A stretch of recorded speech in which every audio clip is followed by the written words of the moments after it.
जय हिंद दोस्तों, नमस्कार। यूपीएससी 9 में आपका स्वागत है। बात करेंगे आज भारत पर ब्रिटिश अधिकार की दोस्तों। इससे पहले भी हम इसके 4 चैप्टर कंप्लीट कर चुके हैं, जिसमें 2 वीडियो आप हमारे प्लेलिस्ट में जाकर चेक कर सकते हो। ठीक है, ये हमारा तीसरा वीडियो है दोस्तों, जिसमें हम मॉडर्न हिस्ट्री को कंपाइलेशन के साथ विद डिटेल थ्योरी के साथ कंप्लीट करा रहे हैं दोस्तों। ये बहुत ही फैक्चुअल क्रोनोलॉजी है, टर्मिनोलॉजी है, जो एग्जाम में डायरेक्टली आपके देख सकते हो कि 60 से 70% क्वेश्चन एग्जाम में ऐसे देखे गए हैं जो क्रोनोलॉजी बेस्ड थे। उसी की चर्चा होगी इसी सीरीज में दोस्तों, उसी के ऊपर सारी बातें अपन करने वाले हैं। 60 से 70% पेपर ऐसा था जो क्रोनोलॉजी बेस्ड है और आता है, और ऐसे ही क्वेश्चन आते रहेंगे, क्योंकि वहां पर एक कंफ्यूजन बनाता है। उस कंफ्यूजन को आउट करने के लिए मल्टीपल टाइम रिवीजन की जरूरत पड़ती है। मल्टीपल टाइम आपको रिवीजन करने की एक नीड होती है, समझ रहे हैं आप। चलिए बढ़ते हैं, आप देखते रहिए, हमारे साथ बने रहिए और लास्ट तक जरूर देखिएगा, कि इनको बार बार देखेंगे तो आप अपने आप को बेहतर पोजीशन में कर पाएंगे।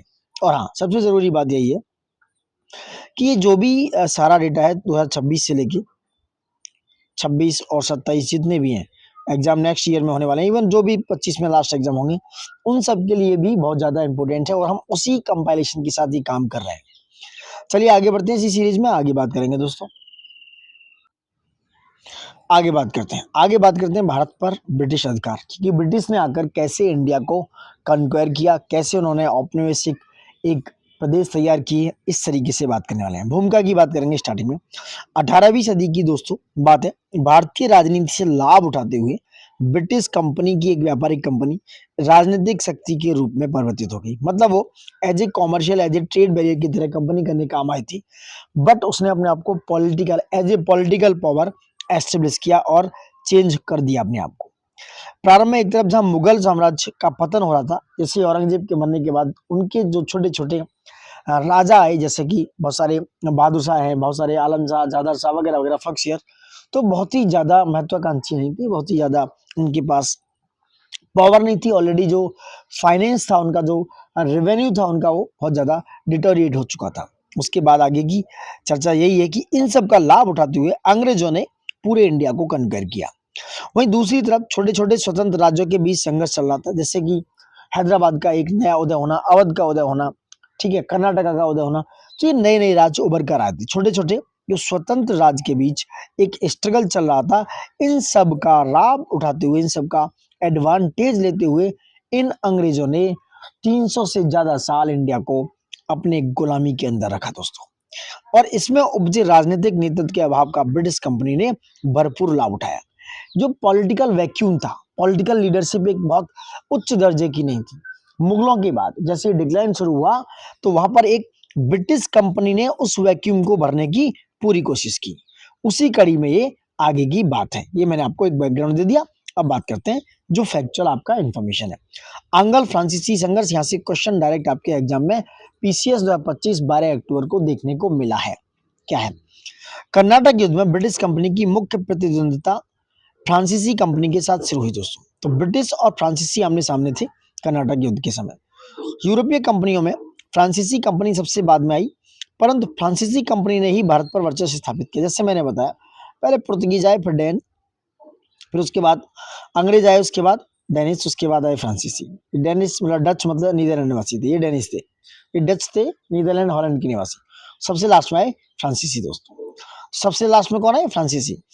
तो इनके बीच में वर्चस्व स्थापित करने के लिए ब्रिटिश कंपनी की सबसे अधिक चुनौती दी किसने? फ्रांसीसियों ने। तो कर्नाटक युद्ध की बात करें, इसके जो युद्ध के कारण रहे थे, व्यापार पर एकाधिकार का प्रयास और अंतरराष्ट्रीय स्तर पर संघर्ष का विस्तार। वहीं प्रथम कर्नाटक युद्ध दोस्तों 1746 से 48 के बीच में हुआ। भारत में अंग्रेज तथा फ्रांसीसियों के मध्य लड़ा गया प्रथम कर्नाटक युद्ध 1740 ईस्वी में प्रारंभ हुआ।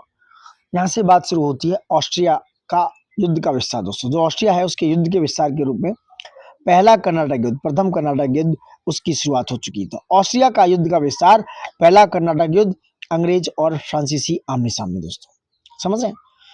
तो यूरोप में फ्रांस और ब्रिटेन एक दूसरे के विरोधी थे, जिसका प्रभाव इस युद्ध में साफ तौर पर देखने को मिलता है। और इस युद्ध को दोस्तों सेंट टॉमी का युद्ध या सेंट थॉमी का युद्ध भी बोला जाता है। समझ रहे हैं आप, 1740 की कहानियां है, लेकिन पहले कर्नाटक युद्ध की डेट है 1746 से 48। तो इस युद्ध को सेंट थॉमी का युद्ध भी कहा जाता है दोस्तों। इस युद्ध का तात्कालिक कारण ब्रिटिश अधिकारी, उसका तो तात्कालिक यानी कि बहुत ज्यादा रिसेंट कारण क्या हो सकता है, तो तात्कालिक कारणों में से एक ये है कि ब्रिटिश अधिकारी थे, उनका नाम था बॉर्नेट। बॉर्नेट का कुछ फ्रांसीसी जहाजों को अपने कब्जे में ले लिया जाना, यानी कि बॉर्नेट जो है उन्होंने क्या किया, कुछ फ्रांसीसी जहाजों को अपने कब्जे में ले लिया था।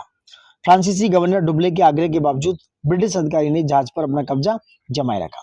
परिणाम स्वरूप फ्रांसीसी गवर्नर ला बोर्डोनो ने मद्रास पर अधिकार कर लिया। समझ रहे हैं आप? यही क्वेश्चन आया था कि भाई पहली जो कर्नाटक युद्ध है वो ऑस्ट्रिया की संधि के द्वारा हुआ और इसमें मद्रास वापस अंग्रेजों को मिल चुका था, ऐसा कुछ था। क्वेश्चन आप देख सकते हो जाकर।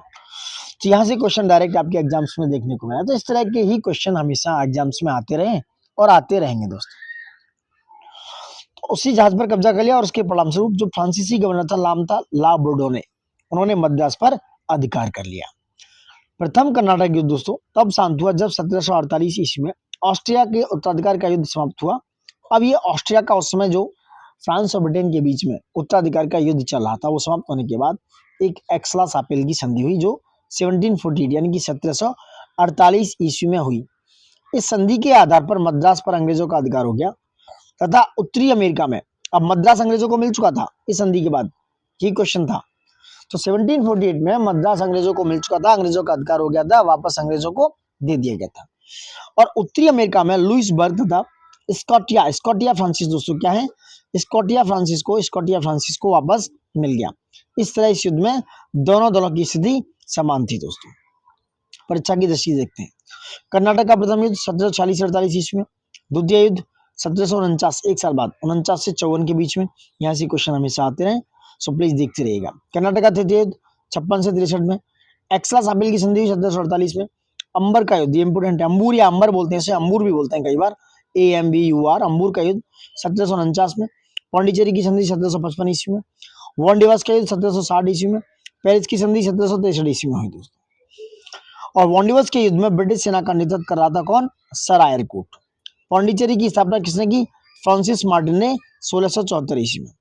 तो पौंडीचेरी की स्थापना फ्रांसिस मार्टिन ने 1674 ईस्वी में की थी दोस्तों। ठीक है, तो देखो ये फैक्चुअल इंफॉर्मेशन है जो बहुत ही ज्यादा ऑथेंटिक है और एग्जाम के लिए बहुत ही ज्यादा परफेक्ट इंफॉर्मेशन है।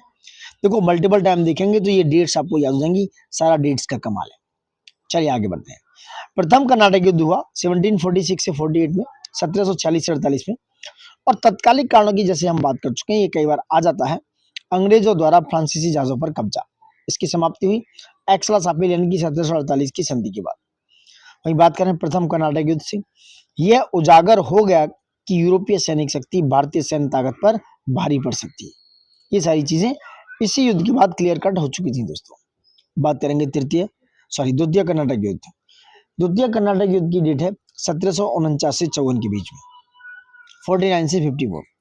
यह युद्ध दोस्तों हैदराबाद और कर्नाटक के उत्तराधिकार के लिए संघर्ष के साथ शुरू हुआ। कहां से, हैदराबाद और कर्नाटक के उत्तराधिकार के लिए हो, क्योंकि 1748 ईस्वी में निजाम उल मुल्क की मृत्यु के पश्चात उत्तराधिकार के लिए संघर्ष प्रारंभ हुआ। सारी चीजें देखो पावर की है, कुर्सी की, सारी चीजें आज भी है और पहले भी। इस मनोदशा को हम चेंज कर भी नहीं सकते हैं, इसके लिए चेंज करने के लिए बड़ा ही मेंटल लेवल हाई चाहिए, इंटेलेक्चुअल लेवल हाई चाहिए। ये मनोदशा ऐसी है, पावर का एक कहते ना अहंकार है, एक पावर का एक अहंकार, एक पावर का एक जो चाहिए ना गेनिंग पावर है, ग्रेडीनेस, लालच, ये बड़ा ही अनएथिकल है। चलो लौटते हैं वापस। ये हैदराबाद और कर्नाटक के उत्तराधिकार के संघर्ष में 1748 ईस्वी में निजाम उल मुल्क की मृत्यु के पश्चात उत्तराधिकार के लिए संघर्ष प्रारंभ हुआ। एक तरफ जहां हैदराबाद में दोस्तों नासिर जंग, हैदराबाद में नासिर जंग के उत्तराधिकार को मुजफ्फर जंग ने चुनौती दी। तो नासिर जंग और मुजफ्फर जंग हैदराबाद के उत्तराधिकारी में होने के लिए एक दूसरे के आमने सामने आ खड़े। कहां पर, हैदराबाद में। कौन कौन, नासिर जंग और उत्तराधिकारी था मुजफ्फर जंग। दूसरी तरफ अनवरुद्दीन जो कर्नाटक का नवाब था, समझ रहे आप, दूसरी तरफ कौन सा था, जो अनवरुद्दीन था कर्नाटक का नवाब, वो और चंदा साहब के बीच में, मतलब अगर कर्नाटक के हिसाब से देखें तो अनवरुद्दीन और चंदा साहब दोनों आमने सामने आ चुके थे, कर्नाटक का जो नवाब था, इनके बीच संघर्ष हुआ। डुप्ले जो फ्रांसीसी गवर्नर हुआ करता था, उसी समय राजनीतिक संघर्ष का जो पॉलिटिकल डेडलॉक है उसका लाभ उठाना चाहता था, और इस उत्तराधिकार के संघर्ष में दो गुट बन गए, जिसमें एक तरफ फ्रांसीसी थे, दूसरी तरफ चंदा साहब थे तथा मुजफ्फर जंग का एक समर्थन कर रहे थे। और वहीं दूसरी तरफ ब्रिटिश अनवरुद्दीन व नासिर जंग का समर्थन कर रहे थे दोस्तों। ये सारी कहानियां कंप्लीट हो गई। अब आते हैं अंबर का युद्ध, जो वेरी वेरी इंपोर्टेंट। अंबर का युद्ध दोस्तों सबसे पहले डेट याद रखो 1749 1749 में हुआ। फ्रांसीसी गवर्नर डुप्ले, उसके नेतृत्व में चंदा साहब और मुजफ्फर जंग की संयुक्त सेना ने, समझ रहे हैं आप, डुप्ले के नेतृत्व में चंदा साहब थे और मुजफ्फर जंग की संयुक्त सेना ने अंबूर की लड़ाई या अंबर की लड़ाई में अनवरुद्दीन जो कर्नाटक का नवाब था उसको पराजित कर दिया। याद रखना, अंबूर के युद्ध में पूछ सकते हैं कौन कौन थे। तो फ्रांसीसी गवर्नर डुप्ले के साथ कौन कौन सा था, चंदा साहब थे और मुजफ्फर जंग, बीसीएम कर लो। संयुक्त सेना ने अंबूर की लड़ाई में 1749 में अनवरुद्दीन को पराजित कर उसकी हत्या कर दी। कर्नाटक पर चंदा साहब का अधिकार हो गया, यानी कि फ्रांसीसियों ने चंदा साहब को कर्नाटक का नवाब बना दिया। चंदा साहब ने दोस्तों फ्रांसीसियों को पौंडीचेरी के निकट लगभग 80 गांव पुरस्कार में दिए। तो चंदा साहब ने क्या किया, फ्रांसीसियों को कुछ रिवॉर्ड्स दिए और वो था 80 गांव का रिवॉर्ड। इस युद्ध ने अगला मोड़ तब लिया जब नासिर जंग ने अंग्रेजों की सहायता से, दोस्तों अब नासिर जंग जो है मुजफ्फर जंग के सामने था, जो हैदराबाद की गद्दी के लिए लड़ रहे थे। अंग्रेजों की सहायता से कर्नाटक कर्नाटक पर दोस्तों, कर्नाटक पर पुनः अधिकार प्राप्त कर लिया। समझ रहे हैं आप चीजें कैसी चेंज हो रही हैं, कितना पॉलिटिकल डेडलॉक है, कितना कुर्सी की चाहत है, इच्छा देखो, ग्रेडीनेस, लालच। तो पुनः अधिकार पा लिया। लेकिन इसी समय नासिर जंग की सेना ने हुए उसके आंतरिक विद्रोह की मृत्यु हो गई। समझ रहे हैं, लेकिन प्रॉब्लम क्या हुई, कर्नाटक पर अधिकार कर चुका था नासिर जंग अंग्रेजों के साथ मिलकर। नासिर जंग और अंग्रेज भाई भाई बन चुके थे इस युद्ध में। और अंग्रेजों ने क्या ही किया, एक को दूसरे के अगेंस्ट खड़ा कर दिया, एक को दूसरे के साथ मार काट करने के लिए खड़ा कर दिया। इन सब का फायदा उठाकर सबसे बड़ी बात, अंग्रेजों ने 300 350 400 साल शासन किया इंडिया पर। और इंडिया पर जहां पर वो शासन कर रहे थे, चाहे इंडोनेशिया है, मलाया है, प्रायद्वीप है, अमेरिका, अफ्रीका, जहां भी थे वो, व्हाटएवर, सब जगह उन्होंने शासन किया। उनकी पॉलिसी बड़ी गंदी थी। तो इसी समय नासिर जंग की सेना में एक आंतरिक इंटरनल विद्रोह हुआ, इंटरनल रिवोल्ट हुआ, उसमें नासिर जंग की मृत्यु हो चुकी थी। नासिर जंग की मृत्यु के पश्चात मुजफ्फर जंग नवाब बना। दोस्तों नासिर जंग मर चुका था, अब मुजफ्फर जंग नवाब बना दिया गया। इससे प्रसन्न होकर उसने फ्रांसीसी गवर्नर डुप्ले को मछलीपट्टनम में और पांडिचेरी का क्षेत्र प्रदान करने के साथ, समझ रहे आप, इन सब बातों से प्रसन्न हुआ कौन, मुजफ्फर जंग। और डुप्ले को जो गवर्नर था मछलीपट्टनम और पांडिचेरी का क्षेत्र प्रदान किए और कृष्णा नदी से कन्याकुमारी तक का गवर्नर नियुक्त कर दिया गया। कहां से, कृष्णा नदी से लेकर कन्याकुमारी तक का गवर्नर नियुक्त कर दिया गया। किसको, डुप्ले को। यूरोपियों का आपसी प्रतिद्वंदता को समाप्त करने के लिए पांडिचेरी के गवर्नर नाम था गोडेऊ और अंग्रेजों के बीच एक पांडिचेरी की संधि हुई 1755 में। ये थोड़े समझदार भी थे, इन्होंने सोचा कि भाई आपस में लड़ने से कुछ होने वाला नहीं है, कुछ क्षेत्र बांट लो और आराम से एंजॉय करते हैं और इंडियंस के साथ मजे लेते हैं। यही सब इन्होंने किया। तो कृष्णा नदी से कन्याकुमारी तक का गवर्नर नियुक्त किया गया, किसको, डुप्ले को। लेकिन यूरोप में आपस में जो प्रॉब्लम्स थे, आपस में जो चीजें समाप्त करने के बाद पांडिचेरी का गवर्नर उस समय होता गोडेऊ और अंग्रेजों के बीच एक संधि हुई जिसको कहा गया पांडिचेरी की संधि। और पांडिचेरी की संधि हुई 1755 में। ये डेट्स जरूर याद रखना मेरे भाइयों, और dates please note down in your notes, समझ रहे हैं आप। अब 1755 में पांडिचेरी की संधि हो चुकी थी। इस संधि के द्वारा दोस्तों यूरोपीय शक्ति यानी कि ब्रिटिश, फ्रांसीसी, उनको भारतीय नरेशों के आपसी झगड़ों से दूर रखने का प्रयास किया गया। समझ रहे आप, तो नरेश जो थे यूरोपीय शक्ति ब्रिटिश फ्रांसीसी को भारतीय नरेशों के आपसी झगड़ों से दूर रखने का प्रयास किया और मोहम्मद अली को कर्नाटक का नवाब बनाया गया दोस्तों। ठीक है, डुप्ले को वापस फ्रांस बुला लिया गया। तो इन सब कड़ियों को देखते हुए डुप्ले को दोबारा फ्रांसीसियों ने कि भैया वापस आ जाओ आप, और इसको डुप्ले को फ्रांस वापस बुला लिया गया दोस्तों।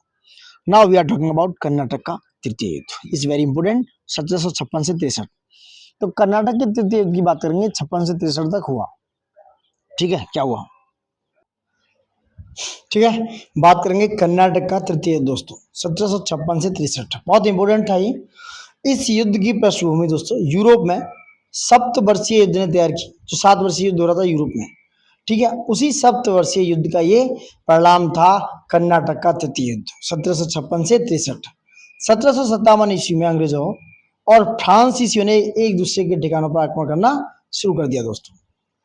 वहीं दक्षिण में फ्रांसीसियों ने कर्नाटक पर अधिकार कर लिया, तो अंग्रेजों ने चंद्रनगर, बालासोर, कासिम बाजार और पटना की फ्रांसीसी फैक्ट्रियों पर कब्जा कर लिया। कहां पर, चंद्रनगर, बालासोर, कासिम बाजार और पटना की फ्रांसीसी फैक्ट्रियों पर कब्जा कर चुके थे।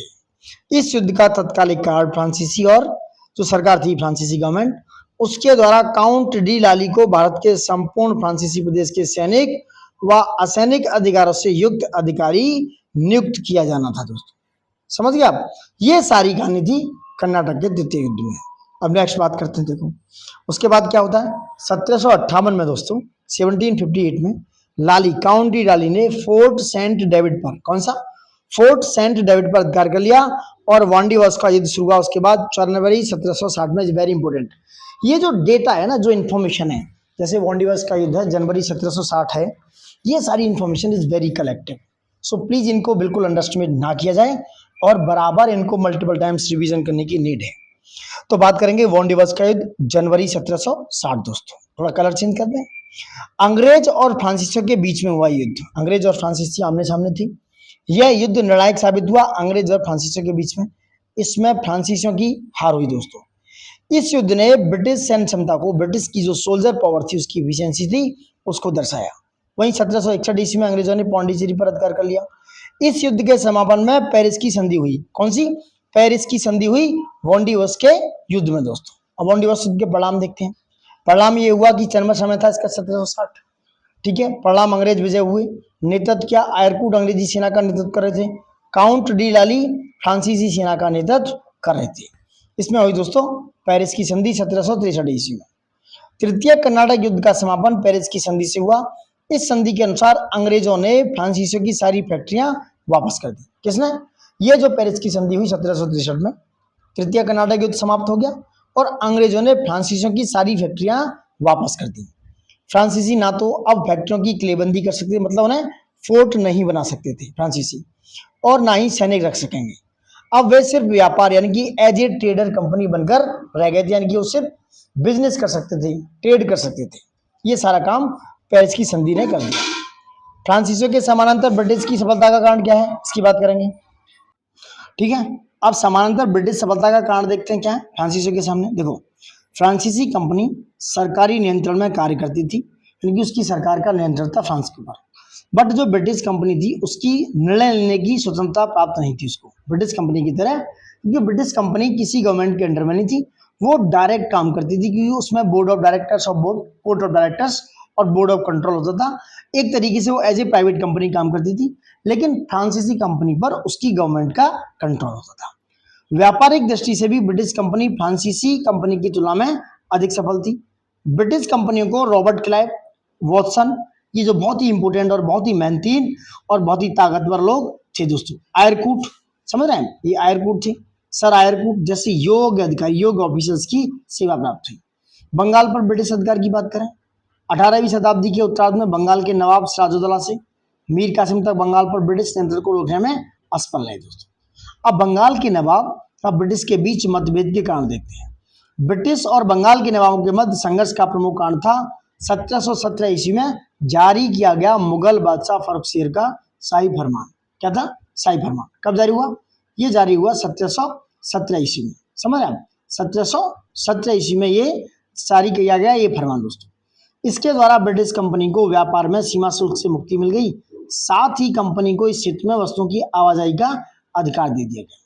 ब्रिटिश कंपनी द्वारा इसका दुरुपयोग निम्नलिखित दो तरीकों से किया जा सकता था। देखते हैं क्या क्या था। नंबर 1, ठीक है, तो ये अधिकार दस्तक मात्र ब्रिटिश कंपनी को प्राप्त था, परंतु ब्रिटिश कर्मचारी अपने निजी व्यापार के लिए भी इसका प्रयोग करने लगे। मतलब वो खुद का निजी व्यापार, प्राइवेट ट्रेड करते थे, जिससे उन्हें बहुत ही ज्यादा मुनाफा होने शुरू हो गया दोस्तों। कंपनी अपने निजी लाभ के लिए इस दस्तक को भारतीय व्यापारी के हाथों बेच दिया करती थी। आरंभिक 2 नवाब जैसे मुर्शिद कुली खां और अलवर्दी खां ने इसका विरोध किया दोस्तों, और नवाब सिराजुद्दौला ब्रिटिश कंपनी के बीच तनाव के क्रम में सिराजुद्दौला ने 1756 ईस्वी में फोर्ट विलियम जो कलकत्ता था उस पर आक्रमण कर दिया, तो अंग्रेजों को विवश होकर फुल्टा द्वीप में शरण लेनी पड़ी। नवाब सिराजुद्दौला दोस्तों, उसने कलकत्ता का नाम बदलकर अलीनगर रख दिया।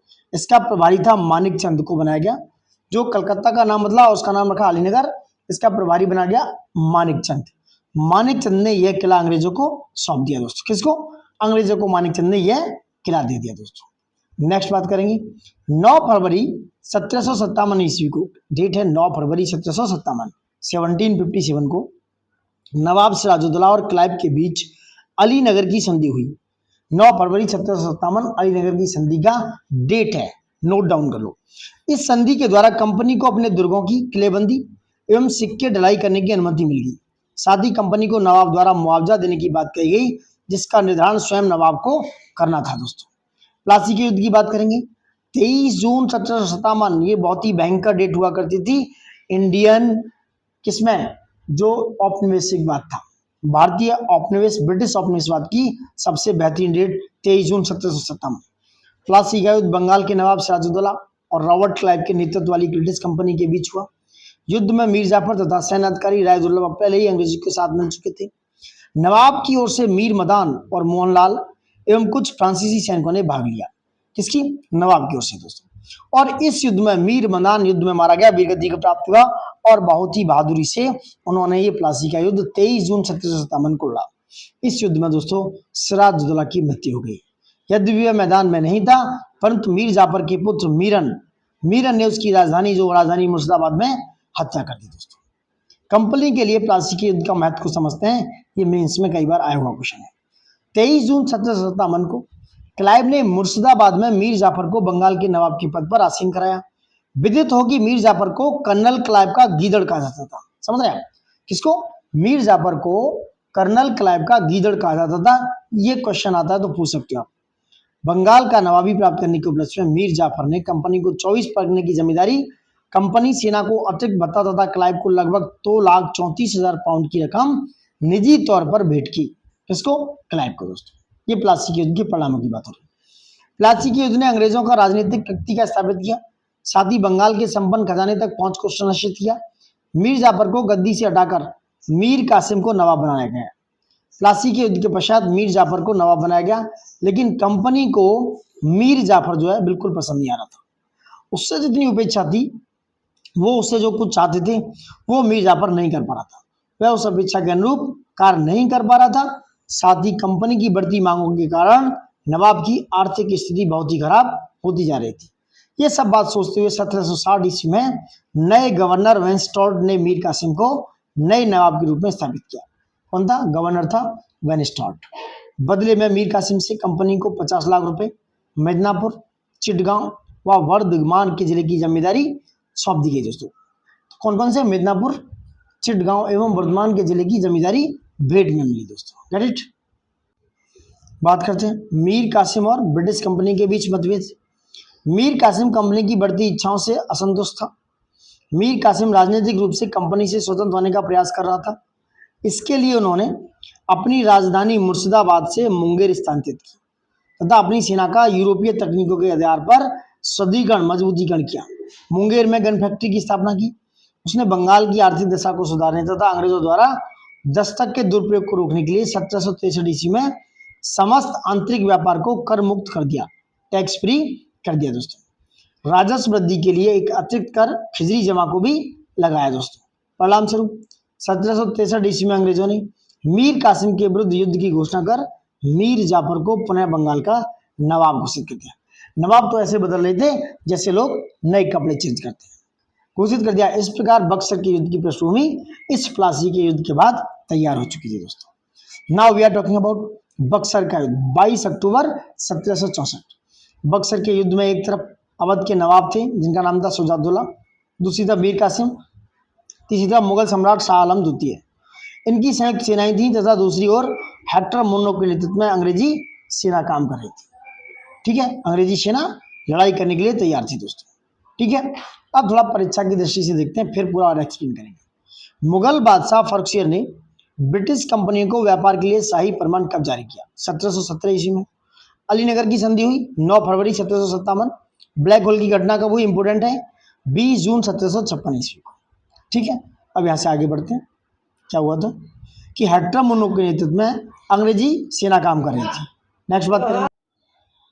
ठीक है, तो ये ब्लैक होल की घटना को देख सकते हो 20 जून 1756। दोस्तों, इस युद्ध में बंगाल का नवाब मीर कासिम, याद रखना, मीर कासिम के साथ था अवध के नवाब, जो अवध है इलाहाबाद वाला, जो लखनऊ के आसपास वाला इलाका, शुजाउद्दौला था अवध का नवाब। मुगल बादशाह शाह आलम द्वितीय भी पराजित हुए। बक्सर युद्ध देखो क्या मामला रहा। परिणाम इसका रहा अंग्रेज विजयी रहे। अंग्रेजी सेना का नेतृत्व करता है हेक्टर मुन्नो और तत्कालीन बंगाल का नवाब था उस समय मीर जाफर।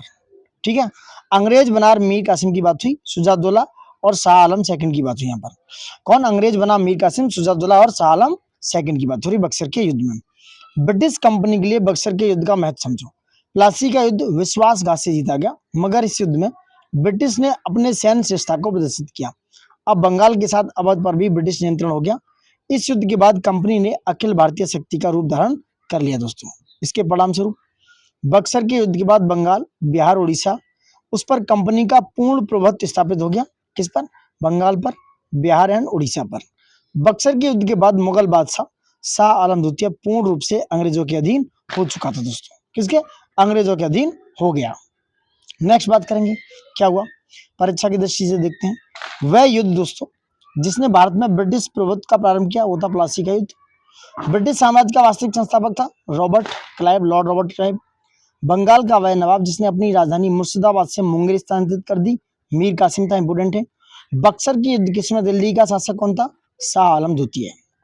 वोंडिवस का युद्ध हुआ 1760 ईस्वी में। इलाहाबाद की संधि हुई 1765 ईस्वी में। इलाहाबाद की संधि के बाद क्लाइव ने मुर्शिदाबाद का उपदीवान किससे नियुक्त किया? मोहम्मद रजा खान को। 18 शताब्दी में भारत में लड़े गए युद्धों का कालक्रम देखो। कौन है? पहले हुआ अंबर का युद्ध, फिर प्लासी, फिर वोंडिवस, फिर बक्सर का युद्ध दोस्तों। ये सारी कहानियां हो चुकी हैं। नेक्स्ट बात करेंगे, ठीक है, बात करेंगे इलाहाबाद की संधि दोस्तों। क्या हुआ? प्रथम संधि हुई 12 अगस्त 1765 को। यह संधि मुगल सम्राट शाह आलम द्वितीय तथा अंग्रेज गवर्नर क्लाइव के बीच संपन्न हुई। इस संधि के तहत कंपनी को मुगल बादशाह से बंगाल, बिहार और उड़ीसा की दीवानी प्राप्त हुई। बदले में कंपनी ने मुगल बादशाह को 26 लाख रुपए व्यक्तिगत खर्च के रूप में देना स्वीकार किया। ठीक है, कंपनी ने अवध के नवाब से इलाहाबाद और कड़ा के क्षेत्र लेकर शाह आलम द्वितीय को सौंप दिए। द्वितीय संधि की बात करेंगे 16 अगस्त 1765। यह संधि क्लाइव और अवध के नवाब शुजाउद्दौला के मध्य संपन्न हुई। इस संधि के तहत अवध से कंपनी को 50 लाख रुपए युद्ध हर्जाने और इलाहाबाद और कड़ा का क्षेत्र प्राप्त हुआ। कंपनी अवध की सुरक्षा के लिए नवाब के खर्च पर अवध में एक ब्रिटिश सेना तैनात करेगी दोस्तों। किसमें? कंपनी जो अवध की सुरक्षा के लिए नवाब के खर्च पर अवध में एक ब्रिटिश सेना तैनात करने वाली है। नेक्स्ट बात करेंगे बंगाल में द्वैत शासन की बात करेंगे। क्या है बंगाल में द्वैत शासन? बंगाल के नवाब नजमुद्दौला से संधि के द्वारा प्राप्त सुरक्षा की जिम्मेदारी ब्रिटिश कंपनी ने ले ली थी। ब्रिटिश कंपनी ने नायब सूबेदार का पद बनाया जिस पर मोहम्मद रजा खां को नियुक्त किया गया।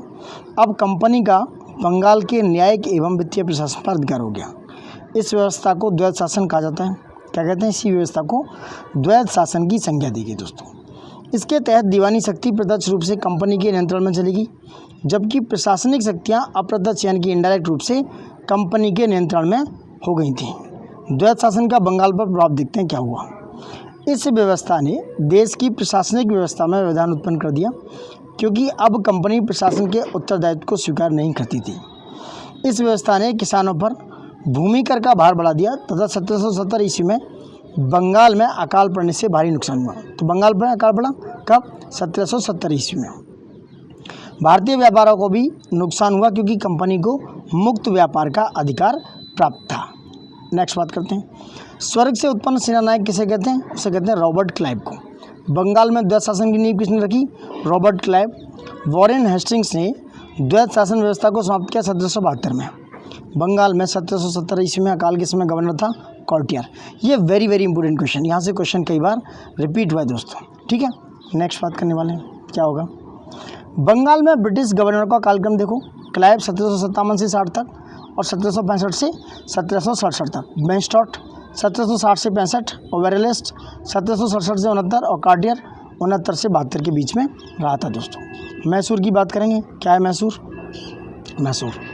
विजयनगर के पतन के बाद मैसूर वाडियार वंश के शासन में एक स्वतंत्र राज्य के रूप में उभरा। हैदर अली एक सामान्य सिपाही से मैसूर का वास्तविक शासन बनता है। हैदर अली और टीपू सुल्तान का लगातार ब्रिटिश कंपनी के साथ एक लंबा संघर्ष चला। ठीक है, नेक्स्ट बात करेंगे। ठीक है, now we are talking about आंगल मैसूर युद्ध। क्या है? प्रथम आंगल मैसूर युद्ध की बात करेंगे दोस्तों। 1767 से लेके 1769 तक था प्रथम आंगल मैसूर युद्ध। इस युद्ध का प्रमुख कारण था ब्रिटिश के द्वारा हैदर अली के विरुद्ध मराठा और निजाम को भड़काया जाना। क्योंकि हैदर अली फ्रांसीसियों के साथ मित्रता का व्यवहार कर रहा था। Got it? ठीक है, तो ये हुआ हैदर अली फ्रांसीसियों के साथ मित्रता का व्यवहार कर रहा था। चलो नेक्स्ट बात करते हैं। प्रथम आंग्ल मैसूर युद्ध समय था 17 से 67 से 69 तक, किसमें अंग्रेज बनाम हैदर अली। नेतृत्व कर रहा था वेरलेस, तत्कालीन अंग्रेज गवर्नर था, ठीक है, वेरलेस और हैदर अली के बीच में। युद्ध समाप्ति मद्रास की संधि द्वारा अप्रैल 1769 में। परिणाम क्या हुआ? परिणाम ये हुआ इसका कि हैदर अली इसमें विजयी रहा दोस्तों, हैदर अली की विजय हुई। नेक्स्ट बात करते हैं। अभी मराठा निजाम व अंग्रेज हैदर के विरुद्ध खड़े थे। कौन कौन? ये थे मराठा थे, निजाम और अंग्रेज हैदर के साथ खड़े थे। लेकिन बाद में निजाम हैदर के साथ मित्रता कर लेता है और 1767 इनकी 17 से 67 में नई मित्र शक्तियों को कंपनी ने चंगामा घाट और त्रिंकोमाली के युद्ध में पराजित कर दिया। समझ रहे हैं आप? 1767 में, मतलब 1767 में एक युद्ध हुआ जिसमें नई मित्र शक्तियों की कंपनी को चंगामा घाट और त्रिंकोमाली के युद्ध में पराजित कर दिया, मतलब उनको हरा दिया। 1768 यानी कि 1768 ईस्वी में क्या हुआ, इसकी भी चर्चा करेंगे अपन। ब्रिटिश शक्ति ने दोस्तों मैंगलोर पर अधिकार कर लिया। कब? 1768 में। तो 1768 ईस्वी के अंत तक हैदर अली ने मैंगलोर के साथ साथ विभिन्न स्थानों पर अपना कब्जा जमा लिया। बाद में अंग्रेज अपनी हार को देखकर मद्रास की संधि के लिए तैयार हो जाते हैं। देखो, अंग्रेज बहुत ही ज़्यादा ब्रिलियंट और बहुत ही डिलीजेंट लोग थे। वो क्या करते हैं, उन्हें जैसे अपनी हार दिखती है तो अपनी एक ट्रीटी साइन करने को तैयार रहते हैं, उसे कहते हैं मद्रास की संधि। संधि के अनुसार एक दूसरे के विजित प्रदेशों को लौटा दिया जाता है। और बात करते हैं द्वितीय आंग्ल मैसूर युद्ध 1780 से 84 के बीच में। ठीक है, क्या है ये 84 तक? तो द्वितीय आंग्ल मैसूर युद्ध, ठीक है, यह युद्ध दोस्तों मद्रास की संधि के उल्लंघन का परिणाम था। जब मराठों ने 1771 ईस्वी में हैदर अली के राज्य पर आक्रमण किया तो अंग्रेज़ों ने उसकी सहायता नहीं की। किसने? अंग्रेज़ों ने क्या किया? हैदर अली की संधि की थी, लेकिन अंग्रेज़ों ने उसकी सहायता नहीं की। 1779 यानी कि 1779 ईस्वी में हैदर अंग्रेज़ों से असंतुष्ट निजाम के साथ जा मिला। समझ रहे हैं? हैदर ने निजाम के साथ मिलकर एक गुट बना लिया। कब? 1779 ईस्वी में। जुलाई 1780 में हैदर अली ने कर्नाटक पर आक्रमण किया तथा 10 सितंबर 1780 को पैरमकम में, कहाँ पर? पैरमकम के स्थान पर हेक्टर मुन्नो और कर्नल बेली के अधीन अंग्रेजी सेना को बुरी तरह परास्त कर अरकाट पर कब्जा कर लिया दोस्तों। कहाँ पर? अरकाट पर कब्जा कर लिया। समझ रहे हैं? 10 सितंबर 1780 को पैरमकम के स्थान पर हेक्टर मुन्नो और कर्नल बेली के अधीन अंग्रेजी सेना को बुरी तरह परास्त कर अरकाट पर कब्जा कर लिया गया। अब अंग्रेजों ने निजाम को गुंटूर छत्र देकर तथा मराठों के साथ सालबाई की संधि करके हैदर के त्रिगुट को तोड़ दिया। अब अंग्रेज इंटेलिजेंट थे, उन्होंने क्या किया? उन्होंने निजाम को गुंटूर का क्षेत्र दिया और मराठों से करी सालबाई की संधि। अब मराठों को उन्होंने सालबाई की संधि करने के साथ अपनी तरफ मिला लिया। ठीक है, और वहीं निजाम को क्या किया? गुंटूर का क्षेत्र दे दिया, उसको लालच दे दिया। हैदर का जो त्रिगुट था, उनका जो ट्रायंगल था, ट्राइपार्टाइट था, वो तोड़ दिया। और 1781 ईस्वी में ब्रिटिश जनरल आयरकूट ने पोर्टो नोवा के युद्ध में, ये पूछा जाता है, तो Porto Novo is fight is that 1781 में हैदर अली को पराजित किया गया और 7 दिसंबर 1782 में हैदर अली की मृत्यु हो गई। तो हैदर अली की मृत्यु 7 दिसंबर 1782 में हो गई। Got my point? नेक्स्ट बात करेंगे। हैदर के पुत्र उस समय टीपू सुल्तान ने दोस्तों अंग्रेजों के साथ संघर्ष जारी रखा और मैंगलोर की संधि के साथ यह युद्ध समाप्त हुआ। इस संधि के द्वारा दोनों पक्षों ने एक दूसरे के विजित प्रदेश लौटा दिए और तृतीय आंग्ल मैसूर युद्ध की पृष्ठभूमि तैयार कर दी। तृतीय आंग्ल मैसूर युद्ध 1790 से 92 के बीच होना था। क्या है? टीपू सुल्तान और अंग्रेज दोनों एक दक्कन और अपना राजनीतिक प्रभुत्व स्थापित करना चाहते थे दोस्तों। कौन? टीपू सुल्तान और अंग्रेज दोनों दक्कन पर, वो चाहते थे दक्कन में, साउथ पर अपना पॉलिटिकल इम्पैक्ट स्थापित करना। इसके लिए टीपू ने 1787 ईस्वी में फ्रांस और कस्तूनितियान से समर्थन पाने के उद्देश्य से वहाँ अपने दूत भेजे। समझ रहे आप? तो टीपू ने क्या किया? टीपू ने 1787 में फ्रांस और कस्तूनितियान में अपना समर्थन पाने के लिए वहाँ से अपने दूत भेजे। उन्होंने कहाँ पर? फ्रांस और कस्तूनितियान में दोस्तों। तृतीय आंग्ल मैसूर युद्ध की पृष्ठभूमि देखते हैं। तत्कालीन ब्रिटिश गवर्नर जनरल था लॉर्ड कॉर्नवालिस। कौन था? उस समय का गवर्नर जनरल था लॉर्ड कॉर्नवालिस। समय था 1790-92 का। टीपू बनाम अंग्रेज, मराठा तथा निजाम का त्रिगुट। टीपू के अगेंस्ट हो गए कौन कौन? मराठे, अंग्रेज और निजाम। युद्ध की समाप्ति हुई श्रीरंगपट्टनम की संधि, जो कहाँ हुई? 1792 में हुई। परिणाम की बात करें, टीपू का आधा राज्य अंग्रेज तथा उनके साथियों को प्राप्त टीपू से लगभग 3 करोड़ रुपये आयुध दर्जाना वसूला गया। समझ रहे हैं, टीपू को मतलब फाइनेंशियली, देखो बच्चों में आज का भी खेल है, किसी को अगर प्रॉब्लम क्रिएट करनी है, किसी को डाउनग्रेड करना है, तो सबसे ज़्यादा उसकी फाइनेंशियल कंडीशन को ब्रेक डाउन कर दो। यही इन्होंने किया कि टीपू से 3 करोड़ रुपये युद्ध हर जाने के रूप में इन्होंने वसूल किए। टीपू सुल्तान का फ्रांसीसियों की ओर झुकाव अंग्रेजों का रास नहीं आया, क्योंकि टीपू जो है उसका दोस्ताना संबंध फ्रांसीसियों के साथ थे जो उनको समझ नहीं आ रहे थे। और तृतीय आंग्ल मराठा की बात करें, तृतीय आंग्ल मराठा युद्ध की बात करेंगे, तृतीय आंग्ल मराठा युद्ध की दोस्तों, सॉरी मैसूर युद्ध की नींव पड़ी, मैं यहाँ तक बात करता हूँ। तो तृतीय आंग्ल मैसूर युद्ध की नींव पड़ चुकी थी यहाँ तक, ठीक है। उससे पहले अपन बात कर लेते हैं कुछ और इम्पोर्टेंट चीज़ों की, क्या है, किस किस की कारण हुई। देखो, पोर्टो नोवो का युद्ध कब हुआ और किसके बीच हुआ? 1781 ईस्वी में हैदर अली और अंग्रेजों के बीच। ये क्वेश्चन कई बार पूछा गया है। तो पोर्टो नोवो का युद्ध दोस्तों कब और किसके बीच? 1781 में हैदर अली अंग्रेजों के बीच। हैदर अली की मृत्यु देखो 1782 में कैंसर के कारण, समझ रहे हैं आप, उस समय भी कैंसर जो है एक बहुत ही बेहतरीन खतरनाक बीमारी हुआ था। तो 1782 में कैंसर के कारण हैदर अली की मृत्यु हो गई।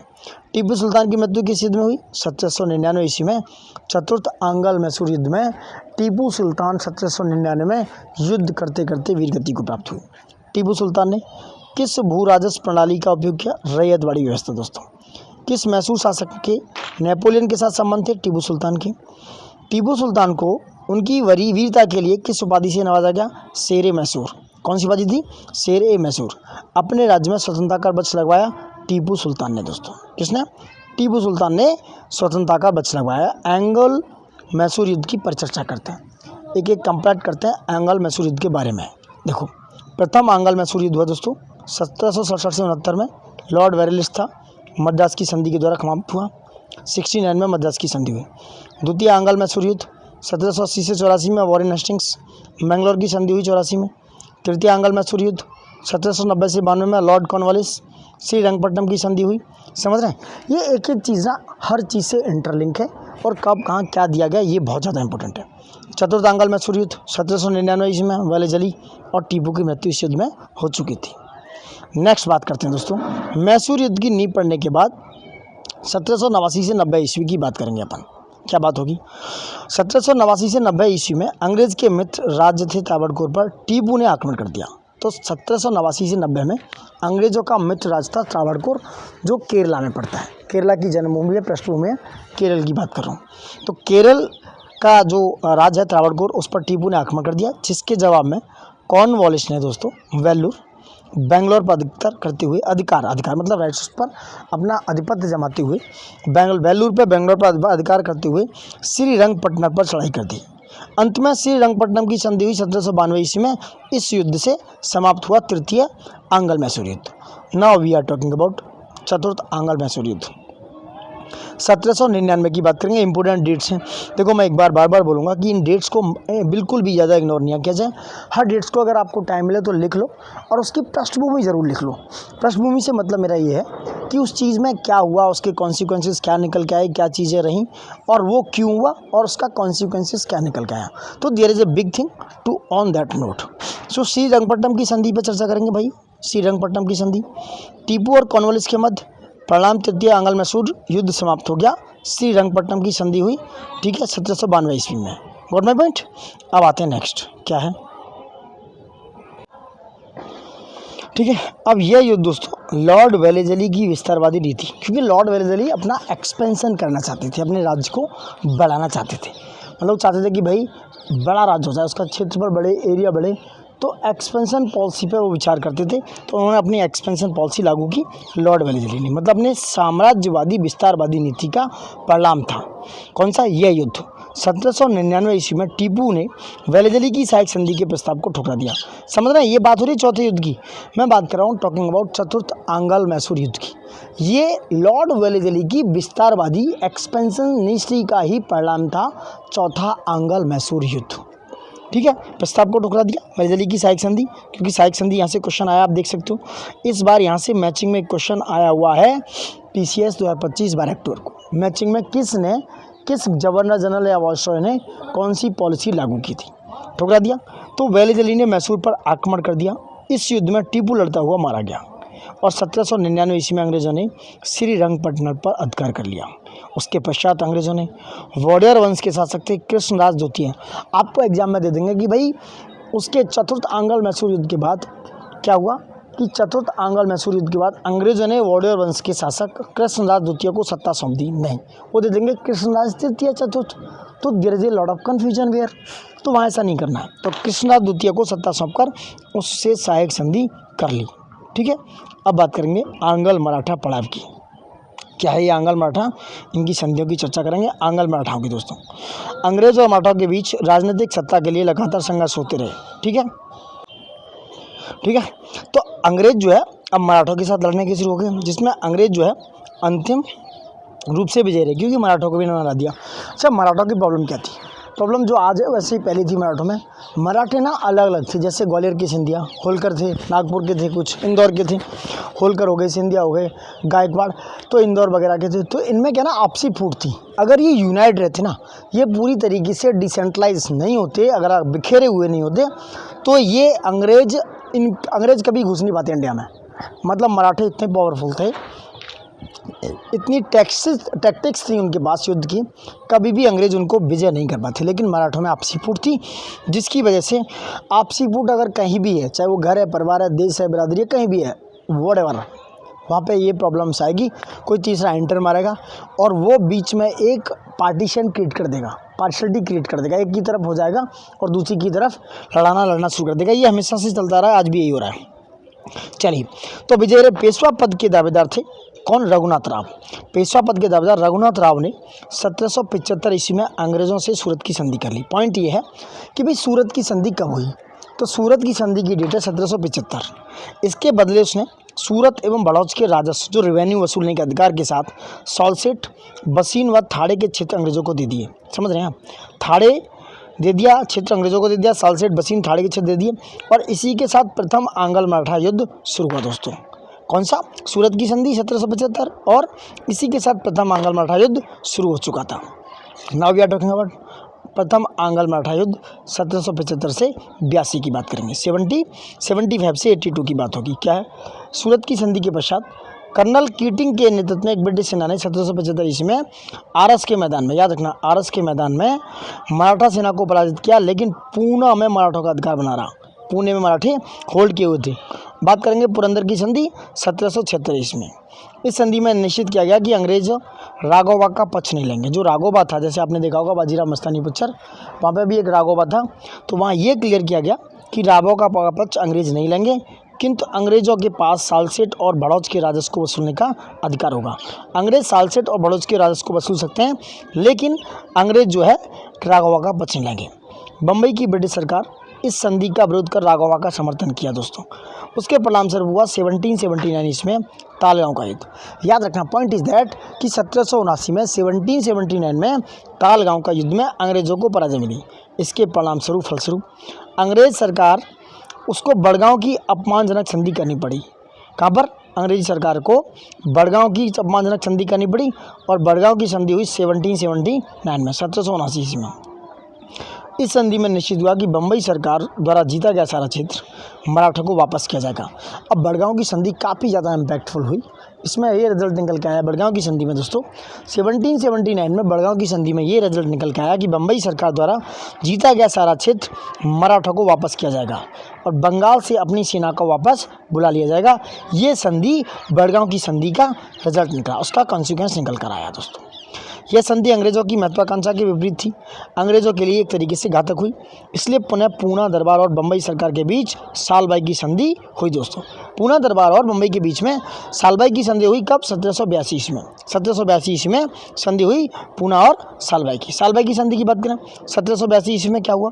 इस संधि के अनुसार अंग्रेजों ने राघोबा का समर्थन छोड़ दिया तथा उसे वार्षिक पेंशन पर भेज दिया। मतलब अब ये हुआ, सालबाई की संधि का रिजल्ट निकल कर आया कि अंग्रेजों ने राघोबा, जो राघोबा थे ना, आपने देखा होगा बाजीराव मस्तानी में जो राघोबा होता है ना, जो बाजीराव का बड़ा बेटा होता है राघोबा, उसके 3 बेटे होते हैं, एक मस्तानी से होता है, एक 2 जो भाई हैं, कौन सी भाई, उनसे होते हैं। तो राघोबा का समर्थन छोड़ दिया। राघोबा वही था बड़ा बेटा बाजीराव का, तो राघोबा का समर्थन दे दिया अंग्रेजों ने, राघोबा का समर्थन छोड़ दिया। अंग्रेज राघोबा के अगेंस्ट चले गए और उसे वार्षिक पेंशन पर भेज दिया। माधव नारायण राव का नया पेशवा स्वीकार किया गया। सालसेट व एलिफेंटा का दुर्ग अंग्रेजों को दे दिया गया। कौन कौन? सालसेट व एलिफेंटा, जहाँ सालसेट जिस द्वीप पर बॉम्बे बसा हुआ है। 1800 ईस्वी में दोस्तों नाना फडणवीस की मृत्यु हो जाती है। उसके बाद से सिंधिया, होलकर और पेशवा अपनी सर्वोच्चता को बनाए रखने के लिए कूटनीतिक चाल चल रही थी। वहीं 1801 में जसवंत राव ने होलकर के भाई की हत्या कर दी। किसने? जसवंत राव ने होलकर के भाई की हत्या कर दी। तो होलकर की सेना ने पेशवा सिंधिया की संयुक्त सेना को पराजित कर दिया। समझ रहे आप? होलकर के भाई की हत्या कर दी गई, लेकिन होलकर की सेना ने पेशवा व सिंधिया की संयुक्त सेना को पराजित किया। उसके पश्चात पेशवा ने भागकर बसीन में शरण ले ली। अंततः पेशवा अंग्रेजों से बसीन की संधि किया। पेशवा और अंग्रेजों के बीच में एक बसीन की संधि उसके बाद, और बसीन की संधि हुई 1802 ईस्वी में। समझ रहे? अंततः पेशवा और अंग्रेजों में बसीन की संधि, और बसीन की संधि हुई 1802 ईस्वी में दोस्तों। Got my point? नेक्स्ट बात करते हैं। ठीक है, बसीन की संधि पर चर्चा करेंगे। यह संधि दोस्तों अंग्रेजों और पेशवा बाजीराव सेकंड के मध्य हुई। अंग्रेज और पेशवा बाजीराव सेकंड की मध्य हुई। कौन सी? बसीन की संधि 1802 में। इस संधि की शर्तें देखो क्या क्या है। इस संधि की शर्तों पर चर्चा करेंगे दोस्तों। क्या है बसीन की संधि हुई दोस्तों, इसकी चर्चा होगी। क्या है इस संधि पर क्या हुआ? पेशवा ने अंग्रेजी संरक्षण स्वीकार किया। ठीक है, पेशवा अंग्रेजों के संरक्षण में आ गया, और स्वीकार करने के बाद पूना में अंग्रेजी सेना रखने पर सहमति जताई कि पूना में वो अंग्रेजी सेना रखेंगे, कोई ना कोई अंग्रेजी रेजिडेंट रखेंगे। पेशवा ने सूरत नगर कंपनी को दे दिया। ठीक है, और पेशवा ने गुजरात, ताप्ती, नर्मदा तथा तुंगभद्रा नदी के समीपवर्ती क्षेत्रों को कंपनी को दे दिया। ये भी क्वेश्चन पॉइंटेड है। कौन कौन सी? यह है पेशवा ने गुजरात, ताप्ती, नर्मदा और तुंगभद्रा नदी के समीपवर्ती क्षेत्रों को कंपनी को दे दिया। द्वितीय आंग्ल मराठा युद्ध 1803 से 1805 ईस्वी के बीच में अंग्रेजों ने मराठों के सभी क्षेत्रों पर आक्रमण करने का प्रयास किया। दक्कन के आर्थर वेलेजली के नेतृत्व में 1803 ईस्वी में। समझ रहे आप? द्वितीय आंग्ल मराठा युद्ध 1803 से 1805 ईस्वी की कहानी है। अंग्रेजों ने दोस्तों मराठा के सभी क्षेत्रों पर आक्रमण करने के प्रयास किया। कब? मराठों के, अंग्रेजों ने। और दक्कन में आर्थर वेलेजली के नेतृत्व में 1803 ईस्वी में अहमदनगर पर कब्जा कर लिया तथा भोसले और सिंधिया की संयुक्त सेना पर विजय प्राप्त की। किसकी? भोसले और सिंधिया की संयुक्त सेना पर विजय प्राप्त की अंग्रेजों ने। ठीक है, दिसंबर 1803 में अंग्रेजों ने सबलगढ़ के किले पर विजय प्राप्त की। उत्तर भारत में दोस्तों जनरल लेक ने क्या किया? दिल्ली, गुजरात, बुंदेलखंड, उड़ीसा पर विजय प्राप्त की। कहाँ पर? उत्तर भारत में। परिणाम स्वरूप भोसले और सिंधिया को बेबस होकर अंग्रेजों से कम से, याद रखना, देगांव की संधि किसने की? देगांव की संधि हुई भोसले और अंग्रेजों के बीच में। याद रखना, अंग्रेजों और भोसले के बीच में देगांव की संधि हुई। और वहीं सुरजी अर्जन गांव की संधि करनी पड़ी सिंधिया को। सुरजी मतलब सरजी से देखो, सुरजी मतलब सिंधिया, और सुरजी अर्जन गांव की संधि करनी पड़ी सिंधिया को। बाद में होलकर ने राजपुर घाट की संधि की दोस्तों। ठीक है, अब अंग्रेज तथा मराठों के बीच हुई महत्वपूर्ण संधियों पर चर्चा करेंगे अपन। देखो, सूरत की संधि हुई 1775 ईस्वी में। क्या था? रघुनाथ रावा अंग्रेजों के मध्य हुई। रघुनाथ रावा अंग्रेजों के मध्य। पुरंदर की संधि हुई 1776 ईस्वी में, अंग्रेजी सरकार व पूना दरबार के मध्य हुई। और बड़गांव की संधि हुई 1779 में, 1779, अंग्रेजी सरकार व पूना दरबार के मध्य में दोस्तों। ठीक है, सालबाई की संधि 1782 इज़ वेरी इंपॉर्टेंट, अंग्रेजी सरकार व पूना दरबार के मध्य। बसीन की संधि हुई 1802 ईस्वी में, बाजरा दूसरे तथा अंग्रेजों के मध्य। और वहीं देगांव की संधि दोस्तों 1803 ईस्वी में भोसले तथा अंग्रेजों के मध्य हुई। और सुरजी अर्जन गांव की संधि 1803 में सिंधिया तथा अंग्रेजों के मध्य हुई। और वहीं राजपुर घाट की संधि 1805 ईस्वी में होलकर तथा अंग्रेजों की मध्य हुई। ये नोट डाउन कर लो, स्क्रीनशॉट ले लो और अपने नोट्स में इनको मेंशन कर लो। Is very important exams perspective से। देखो, यहाँ से फैक्चुअल डेटा है, कहीं भी बाहर नहीं जाएगा। कई बार कॉन्सेप्चुअल भी डेटा यहाँ से ही आ जाता है एग्जाम्स में, चाहे वो यूपीएससी का एग्जाम हो, वहाँ पर भी बहुत सारी चीज़ें देखने को मिलेंगी। Now we are talking about Nagpur की संधि 1816 में भोसले तथा अंग्रेजों के मध्य में हुई। नागपुर की संधि। ग्वालियर की संधि 1817 में सिंधिया तथा अंग्रेजों के मध्य। पूना की संधि 1817 में बाजरा द्वितीय तथा अंग्रेजों के मध्य। मंदसौर की संधि 1818 में होलकर तथा अंग्रेजों के मध्य में हुई दोस्तों। अब बात करेंगे तृतीय आंग्ल मराठा युद्ध की 1817 से 19 के बीच में। तृतीय आंग्ल मराठा युद्ध 1817 से 19 के बीच में। Got my point? तृतीय आंग्ल मराठा युद्ध में 1817 से 19 में क्या हुआ? लॉर्ड हेस्टिंग्स की पिंडारियों के विरुद्ध दमनात्मक नीतियों से मराठों को अपने प्रभुत्व बचाने की चिंता होने लगी। पिंडारियों के विरुद्ध प्रत्यक्ष कार्रवाई से तृतीय आंग्ल मराठा युद्ध शुरू हो गया। मराठों ने पूना के अंग्रेज रेजिडेंट व अन्य कैंपों पर आक्रमण किया। अंततः पेशवा से अंग्रेज पराजित हुए और परिणामतः दोनों के मध्य पूना की संधि हुई दोस्तों। परिणामतः क्या हुआ? दोनों के मध्य पूना की संधि हुई। अब पूना की संधि पर चर्चा करते हैं। क्या है 1817 ईस्वी में पुणे की संधि हुई। इस संधि के अनुसार पेशवा को मराठा संघ की प्रधानता त्याग देनी पड़ी दोस्तों। यानी कि पुणे की संधि 1817 के हिसाब से, इस संधि के हिसाब से पेशवा को मराठा संघ की प्रधानता त्याग करनी पड़ी।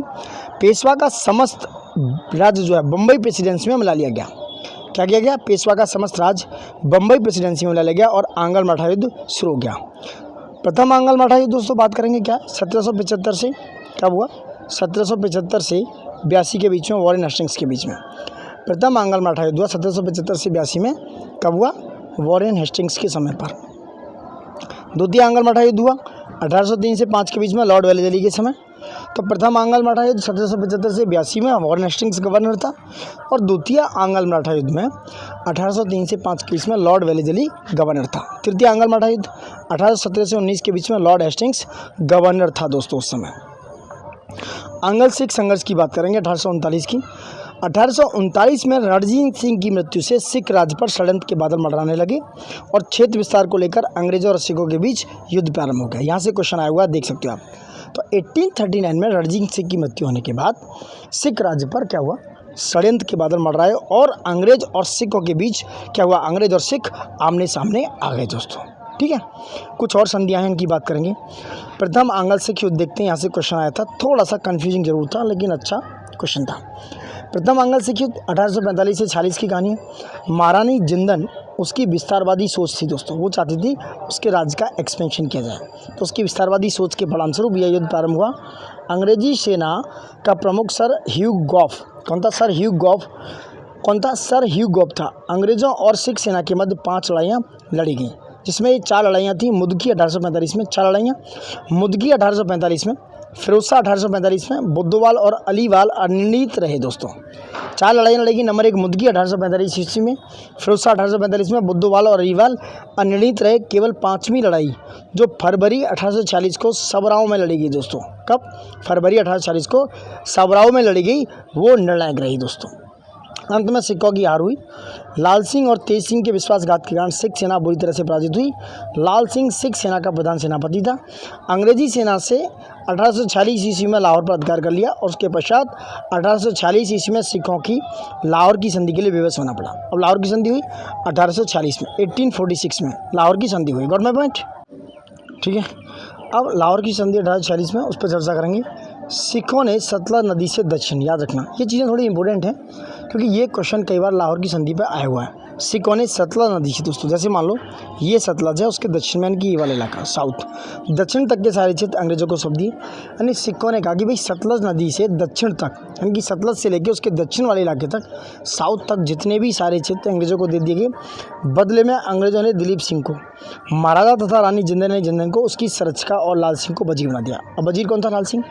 बदले में अंग्रेजों ने क्या किया? दिलीप सिंह को महाराजा बनाया और रानी जिंदन को उसकी संरक्षिका और लाल सिंह को वजीर बना दिया दोस्तों।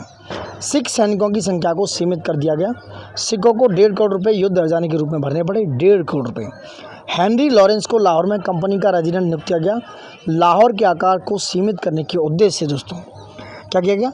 सीमित करने के उद्देश्य से अंग्रेजों ने कश्मीर को 10 लाख स्टर्लिंग में गुलाब सिंह को बेच दिया। अंग्रेज देख रहे हैं कितना टैलेंट थे, कितना ज़्यादा, मतलब एक तरीके से मैं कहूँ तो थोड़ा गलत वर्ड होगा, कमीने थे, कितना कमीने थे अंग्रेज, you can see like that. अंग्रेजों ने कश्मीर को 10 लाख स्टर्लिंग में गुलाब सिंह को बेच दिया। Now we are talking about द्वितीय आंगल सिख युद्ध दोस्तों 1848 से 49 तक।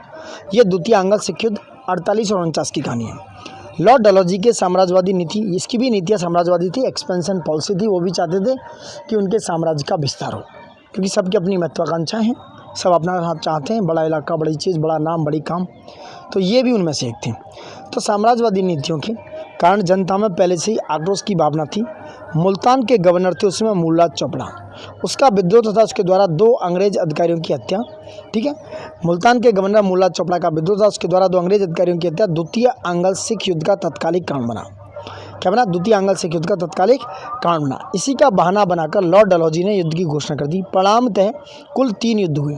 रामनगर का युद्ध हुआ 1848 ईस्वी में, रामनगर का युद्ध 1848 में, और चिलियानवाला का युद्ध हुआ 1849 में, और गुजरात का युद्ध हुआ 1849 ईस्वी में। नंबर 1 रामनगर का युद्ध 1848 और चिलियनवाला का युद्ध 1849 और गुजरात का युद्ध हुआ 1849 में। गुजरात का युद्ध में सेना का नेतृत्व चार्ल्स नेपियर कर रहा था। इस युद्ध में अंग्रेजी सेना विजयी हुई। कौन विजय हुई? अंग्रेजी सेना विजय हुई। उसके पश्चात लॉर्ड डलहौजी ने 1849 ईस्वी में पंजाब को ब्रिटिश राज का हिस्सा बना लिया। समझ रहे आप? 1849 में ब्रिटिश ने क्या किया? ब्रिटिश राज का हिस्सा बना लिया पंजाब को। ठीक है। राजा दिलीप सिंह को 1849 की बात कर रहा हूँ मैं, 5 लाख की वार्षिक पेंशन, एनुअल पेंशन देकर इंग्लैंड भेज दिया राजा दिलीप सिंह को। दोस्तों आंग्ल सिख युद्ध की सारी चर्चा करते हैं। देखो, प्रथम आंग्ल सिख युद्ध हुआ 1845 से 46 में और गवर्नर था लॉर्ड होर्डिंग। दोस्तों 45-46 में कौन था? लॉर्ड होर्डिंग पहला कौन था? गवर्नर था। द्वितीय आंग्ल सिख युद्ध 1848 से 49 में लॉर्ड डलहौजी के समय पे। तृतीय आंग्ल नेपाल युद्ध हुआ, आंग्ल नेपाल युद्ध नहीं हुआ, आंग्ल नेपाल युद्ध 1814 से 16 तक, यहाँ से क्वेश्चन आया हुआ है। लॉर्ड हेस्टिंग्स की बात करें उसी के समय आंग्ल नेपाल युद्ध 1814 से 16 में और लॉर्ड हेस्टिंग्स के समय पर हुआ। दोस्तों आंग्ल बर्मा युद्ध 1824 से 26 ईस्वी में लॉर्ड एमस्ट के समय और आंग्ल अफगान युद्ध 1839 से 42 के बीच में लॉर्ड ऑकलैंड के समय। ये सारे युद्ध लड़े गए। आंग्ल अफगान युद्ध हुआ 1839 से 42, उसमें था लॉर्ड ऑकलैंड। आंग्ल बर्मा युद्ध हुआ 1824 से 26 लॉर्ड एमस्ट। आंग्ल नेपाल युद्ध 1814 से 16 लॉर्ड हेस्टिंग्स। द्वितीय आंग्ल सिख युद्ध 1848 से 49 लॉर्ड डलहौजी। प्रथम आंग्ल सिख युद्ध 1845 से 46 लॉर्ड होर्डिंग।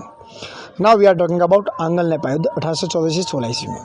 नेपाल प्रदेश के सामरिक महत्व को देखते हुए लॉर्ड हेस्टिंग्स ने दोस्तों नेपाल निवासी गोरखाओं से युद्ध किया और 1816 ईस्वी में सुगोली की संधि की। इंपॉर्टेंट है, 1816 में सुगोली की संधि हुई नेपाल के साथ। उस समय कौन था गवर्नर? Lord Hastings. और उस संधि से युद्ध में विराम आ गया। इस संधि के तहत अंग्रेजों को गढ़वाल, दोस्तों याद रखना, यहीं से क्वेश्चन आया हुआ है। अंग्रेजों को गढ़वाल मिला, कुमाऊं के किले मिले, गढ़वाल कुमाऊं के किले तथा तराई का अधिकांश भाग मिल गया था। दोस्तों ठीक है, क्या मिला? कुमाऊं के किले, तराई का अधिकांश भाग मिल गया था। आंग्ल बर्मा युद्ध पर बात करने से पहले कुछ परीक्षा की दृष्टि से इंपॉर्टेंट देखते हैं। अमृतसर की संधि हुई दोस्तों 1809 ईस्वी में, याद रखना। तो अमृतसर की संधि का समय था 1809 ईस्वी। बैरोवल की संधि हुई 1846 ईस्वी में और बैरोवल के बाद हुई संधि लाहौर की 1846 में। बैरोवल के साथ बाद संधि हुई लाहौर की संधि 1846 में। पंजाब के किस सिख शासक की तुलना नेपोलियन से की जाती है? महाराजा रणजीत सिंह। इंपॉर्टेंट है, तो पंजाब के महाराजा रणजीत सिंह की तुलना नेपोलियन से की जाती है। सुगोलो की संधि हुई 1816 ईस्वी में। यानडुबी की संधि हुई 1826 ईस्वी में। और सिंध पर विजय किस गवर्नर के समय हुई? 1843 ईस्वी में, लॉर्ड एलनब्रो के समय। सिंध पर विजय किस गवर्नर के समय हुई? लॉर्ड एलनब्रो के शासनकाल में 1843 ईस्वी में। Now we are talking about आंग्ल बर्मा युद्ध 1824 से 26। दोस्तों नेपाल के बाद वो म्यांमार की तरफ, यानी कि बर्मा की तरफ, इस समय प्रेजेंट का म्यांमार और पहले का बर्मा, उसकी तरफ रुख कर गए अंग्रेज। काफ़ी महत्वाकांक्षी, काफ़ी एक्सपेंशनिस्ट पॉलिसी इनकी रही है दोस्तों। ठीक है, कहाँ कर गए? ये आंग्ल बर्मा युद्ध की तरफ मूव हुआ, यानी कि बर्मा की तरफ मूवमेंट डाला इन्होंने। Got my point? चलो, अंग्रेज़ों ने पूर्वी क्षेत्र, जो पूर्वी इलाका इंडिया के हिसाब से पूर्वी इलाका बनता है, ईस्ट में पड़ता है, पूर्वी क्षेत्र बर्मा के से युद्ध करके उसे भी ब्रिटिश साम्राज्य का हिस्सा बना लिया। 1826 ईस्वी में यानदुबे की संधि हुई। बर्मा में इमारती बर्मा में इमारती लकड़ियों की अधिकता के कारण उस पर आधिपत्य करने की इच्छा से 1852 ईस्वी में लॉर्ड डलहौजी ने व 1885 ईस्वी में लॉर्ड डफरिन ने युद्ध के द्वारा संपूर्ण बर्मा क्षेत्र को ब्रिटिश साम्राज्य का भाग बना लिया। उस समय उनको कॉमर्शियल इंपोर्टेंट दिखी। सबसे बड़ी बात देखो, उनको इकोनॉमिक वैल्यूज़ दिखी। इमारती लकड़ी थी और उस लकड़ी का बहुत ही अच्छा इंपोर्टेंस देखने को मिला और उसकी अधिकता के कारण, वहाँ पे मैक्सिमिसिटी होने के कारण उन्होंने क्या किया? 1852 में लॉर्ड डलहौजी और 85 में लॉर्ड डफरिन से युद्ध के कारण संपूर्ण बर्मा को ब्रिटिश साम्राज्य का भाग बना लिया। नाउ आंग्ल अफगान युद्ध की बात करेंगे 1839 से 42 ईस्वी में। 1839 से 42 में आंग्ल अफगान पे आएंगे। यह युद्ध लॉर्ड ऑकलैंड के समय हुआ। इस युद्ध का उद्देश्य रूसी विस्तार को रोकते हुए, समझो, इस आंग्ल अफगान युद्ध का मेन रीजन था रूसियों का विस्तार रोकना। तो युद्ध के समय लॉर्ड ऑकलैंड के समय हुआ। इस युद्ध का उद्देश्य रूसी विस्तार को रोकते हुए दोस्तों अफगानिस्तान पर अप्रत्यक्ष, यानी कि इनडायरेक्ट ब्रिटिश नियंत्रण स्थापित करना था। इस उद्देश्य से उसने अफगान के एक भगोड़े शासक साद शुजा से संधि कर ली। तो कौन था भगोड़ा शासक? साद शुजा। उस अफगानिस्तान का शासक घोषित किया गया और 1878 से 80 ईस्वी में लिटिन ने अग्रगामी नीति, आता है क्वेश्चन। तो 1878 से 80 के बीच में, 78 से 80 के बीच में दोस्तों अफगान में जो हो रहा था, तो लॉर्ड लिटिन ने अग्रगामी नीति को अपनाते हुए पुनः अफगान पे युद्ध करना प्रारंभ कर दिया, किंतु स्थिति अनियंत्रित हो गई तो बाद में अफगानिस्तान को बफर स्टेट के रूप में स्वीकार किया गया। अब उन्हें देखा कि भाई स्थिति अनकंट्रोल होती जा रही है, तो उन्होंने क्या किया, अफगानिस्तान को एक एज ए बफर स्टेट के रूप में एक्सेप्ट किया और स्वीकार कर लिया। समझ रहे हैं? तो अफगानिस्तान उनके लिए बफर स्टेट बन चुका था दोस्तों। अब बात करेंगे भारत में ब्रिटिश साम्राज्य का विस्तार। ये थोड़ा चैप्टर बड़ा हो सकता है, क्योंकि गाइस यहाँ पर एक्चुअल में क्या है, थोड़ी सी बड़ी भूमिका रही ये वाले चैप्टर में। ठीक है, देखते हैं आप। चलिए, 16वीं शताब्दी की बात है दोस्तों। कब? 16वीं शताब्दी की बात है। ये भारत में ब्रिटिश साम्राज्य का विस्तार किससे हुआ, इससे बात करेंगे। 16वीं शताब्दी में उसके आरंभ में जब ब्रिटिश कंपनी भारत आई, तब उसका शुरुआती उद्देश्य व्यापारिक लाभ कमाना था। वो एज ए ट्रेडर आए थे पहले, परंतु बाद में भारत के विभिन्न क्षेत्रीय राज्यों में हो रहे सत्ता संघर्ष और आपसी दुश्मनी का लाभ उठाकर ब्रिटिश कंपनी ने उनका राजनीतिक व्यवस्था में हस्तक्षेप किया, जिसकी शुरुआत बंगाल में हुई। 1757 में प्लासी का युद्ध व 1764 में बक्सर के युद्ध में जीत के बाद और भारत में व्यापार कर रही अन्य यूरोपीय कंपनियों को हराकर कंपनी ने अपनी प्रभुता स्थापित कर दी दोस्तों। क्या की प्रभुता स्थापित कर दी कंपनी ने। Got my point? ठीक है, ब्रिटिश साम्राज्य की विस्तार की नीति की बात। ब्रिटिश साम्राज्य के विस्तार की नीतियों की बात करेंगे। क्या है? ब्रिटिश शासन ने भारत में अपनी स्थिति को मजबूत करने के लिए निम्नलिखित नीतियों को अपनाया दोस्तों। कौन कौन सी नीतियां? लॉर्ड क्लाइव की द्वैत शासन की नीति, वेलेजली की सहायक संधि की नीति, लॉर्ड डलहौजी की व्यवगत नीति दोस्तों। ये याद रखना, यहाँ से क्वेश्चन आए हुए हैं। लॉर्ड क्लाइव का द्वैत शासन, वेलेजली की सहायक और लॉर्ड डलहौजी की व्यवगत, ये क्वेश्चन आया होता मैचिंग करने के लिए। लॉर्ड क्लाइव की द्वैत शासन प्रणाली 1764 ईस्वी में बक्सर के युद्ध में, प्लासी के युद्ध की बात करें 1757 में उसकी पुष्टि कर दी। तो प्लासी के युद्ध 1757 की पुष्टि कर दी, और बक्सर के युद्ध के उपरांत हुआ इलाहाबाद की प्रथम संधि 1765 ईस्वी में। अंग्रेजों को बंगाल, बिहार, उड़ीसा की दीवानी यानी कि उनका रेवेन्यू राइट्स उनको मिल चुके थे बंगाल, बिहार एंड उड़ीसा में। इसके पूर्व फरवरी 1765 ईस्वी में इलाहाबाद संधि के तहत कंपनी ने बंगाल के नवाब से निजामत होता है पुलिस न्यायिक व्यवस्था वाली संधियां, जो जुडिशरी से रिलेटेड है अरेंजमेंट, उसे कहते हैं निजामत, तथा दीवानी यानी कि जो राजस्व वसूली है, रेवेन्यू का अधिकार भी प्राप्त कर लिया दोस्तों। ठीक है, नेक्स्ट बात करते हैं। दीवानी एवं निजामत से संबंधित वास्तविक शक्ति जो थी, दीवानी एवं निजामत से संबंधित वास्तविक शक्ति कंपनी के पास रही, परंतु इससे संबंधित कार्यों का निष्पादन भारतीयों के माध्यम से किया जा रहा था, इसलिए इसे द्वैत शासन कहा गया। क्लाइव ने दीवानी के कार्य बंगाल में मोहम्मद रजा खां, जो दीवानी का कार्य था बंगाल में दिया मोहम्मद रजा खां को, और बिहार में राजा सीताब राय को। तो बंगाल में मोहम्मद रजा खां और बिहार में दिया राजा सीताब राय को। शासन, प्रबंधन और फौजदारी के मामलों को सुलझाने के लिए कंपनी ने 55 लाख रुपए देना निश्चित किया।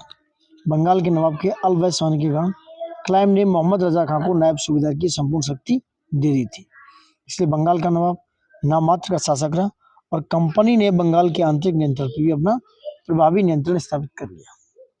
ब्रिटिश की दोहरी शासन व्यवस्था के उद्देश्य की बात करेंगे। क्या है?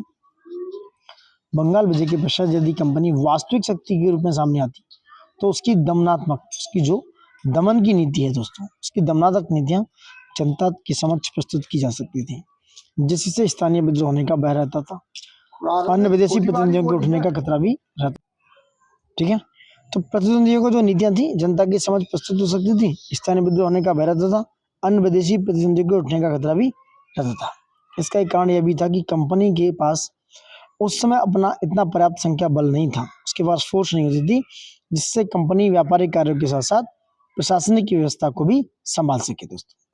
कंपनी को दोहरी शासन व्यवस्था से लाभ देखो क्या हुआ, उससे प्रॉफिट क्या हुआ। कंपनी का सत्ता पर पूर्ण नियंत्रण हो गया, लेकिन इसके ऊपर किसी प्रकार की जिम्मेदारी नहीं थी। शासन की विफलताओं के लिए नवाब पर दोषारोपण किया जाता था, लेकिन इससे होने वाले लाभों का उपयोग कंपनी करती थी। ब्रिटिश कंपनी को ना तो प्रशासन और ना ही भू राजस्व व्यवस्था की देखभाल के लिए अधिकारियों को नियुक्त करना पड़ा। द्वैत शासन व्यवस्था से बंगाल पर प्रभाव क्या पड़ा, इसकी बात करेंगे। इस शासन ने बंगाल में एक अनुत्तरदायी प्रशासन व्यवस्था को जन्म दिया, क्योंकि भू राजस्व व्यवस्था में भूमि कर नवाब के भारतीय अधिकारों द्वारा, जो भारतीय अधिकारी थे ऑफिसर्स थे, उनके द्वारा वसूल कर अपनी को कोष में जमा किया जाने लगा। यानी उसका फंड था, ट्रेजरी फंड, उसमें जमा किया जाने लगा सारा कोष। लेकिन प्रशासन पर कंपनी का कोई उत्तरदायित्व नहीं था, प्रशासन पर कंपनी का कोई भी उत्तरदायित्व बिल्कुल भी नहीं था। कंपनी ने अपने व्यापारिक महत्वाकांक्षाओं की पूर्ति के लिए बंगाल, बिहार और उड़ीसा से लगभग 30 लाख स्टर्लिंग पाउंड की राजस्व वसूली का लाभ सीधे कंपनी के अधिकारियों को सौंप दिया, जिससे किसानों का शोषण चरम पर पहुंच गया था। पहले कंपनी को भारतीय माल खरीदने के लिए इंग्लैंड से धन मंगाना पड़ता था, लेकिन अब बंगाल से जो प्राप्त रेवेन्यू होता था, राजस्व होता था, उसी राजस्व से ही क्या हुआ, कंपनी ने अपनी व्यापारिक गतिविधियां शुरू कर दी। इसका वास्तविक भार भारतीय किसानों एवं उद्योगों पर पड़ा गौर। ठीक है। द्वैत शासन के दौरान दोस्तों 1770 से 72 ईस्वी में ही बंगाल में भीषण अकाल पड़ा, जिसमें बंगाल की लगभग 1/3 जनसंख्या, कितनी, 1/3 जनसंख्या मृत्यु को प्राप्त हुई। कंपनी को मुक्त व्यापार का अधिकार था, इससे भारतीय व्यापारियों को बड़ा नुकसान झेलना पड़ा।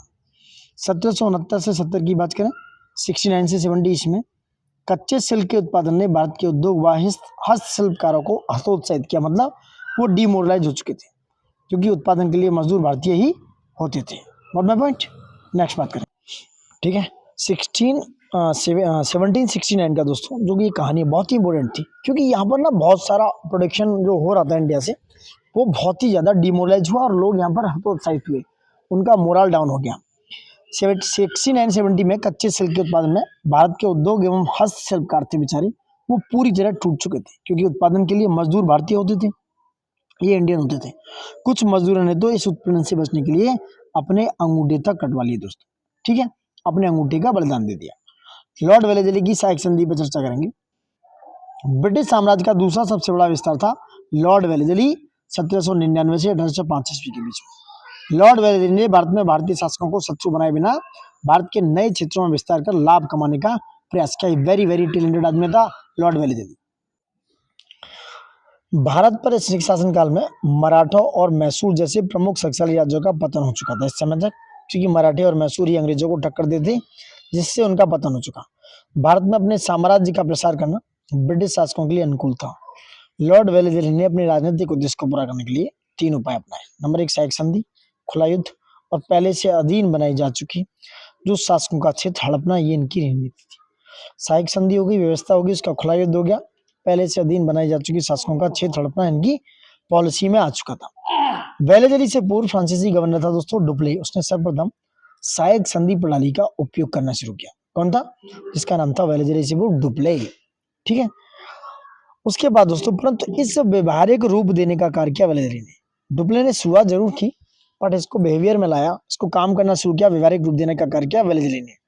भारत के संदर्भ में सहायक संधि के अनुसार भारतीय शासक अपने राज्य में ब्रिटिश सेना रखेगा और उसका खर्च भारतीय शासन ही उठाएगा। भारतीय शासकों को अपने दरबार में एक ब्रिटिश रेजिडेंट रखना पड़ेगा। अंग्रेजों की अनुमति के बिना किसी भी यूरोपीय की सहायता नहीं लेगा। ठीक है।